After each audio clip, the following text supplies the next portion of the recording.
ఇప్పుడు నేను చెప్తున్న వాళ్ళు సమాజంలో చాలామందే ఉంటారు. అలాంటి వాళ్ళు నువ్వే గుర్తించాలి, లేదంటే చాలా కోల్పోతావు. స్నేహం అనే చర్మం కప్పుకున్న తోడేలు చాలామంది ఉంటారు. వాళ్ళు పైకి స్నేహం అంటారు కానీ వాళ్ళ మనస్తత్వం మొత్తం తోడేలు సంబంధించిన మనస్తత్వం ఉండిద్ది.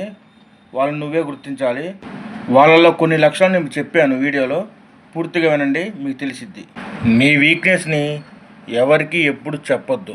అది నీ బాల్య స్నేహితుడికైనా కానీ నీ భార్యకి అయినా కానీ. ఎందుకంటే నీకు వాళ్ళతో ఎప్పుడైనా గొడవ జరిగితే ఆ వీక్నెస్ని పట్టుకొని నిన్ను అందరి ముందు అవమానించడం, నిన్ను నవ్వుల పాలు చేయడం చేస్తారు.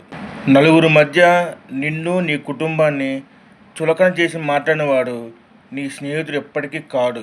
డబ్బుందన్న బలుపు, అధికారం ఉందన్న మదం, నన్ను ఎవరు ఏమి చేయలేరన్న గర్వం, అలాంటి వాడితో ఎప్పుడూ స్నేహం చేయొద్దు.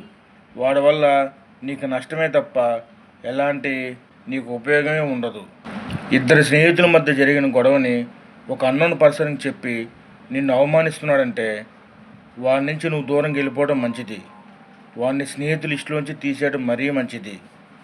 అలాంటి వాళ్ళకి చాలా దూరంగా ఉండు, గుర్తుపెట్టుకో.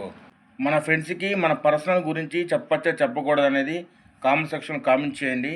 అలాగే మీకు నిజంగా నిజమైన స్నేహితుడు ఉన్నట్టయితే ఒక లైక్ చేయండి. అలాగే మన ఛానల్ సబ్స్క్రైబ్ చేసుకోండి.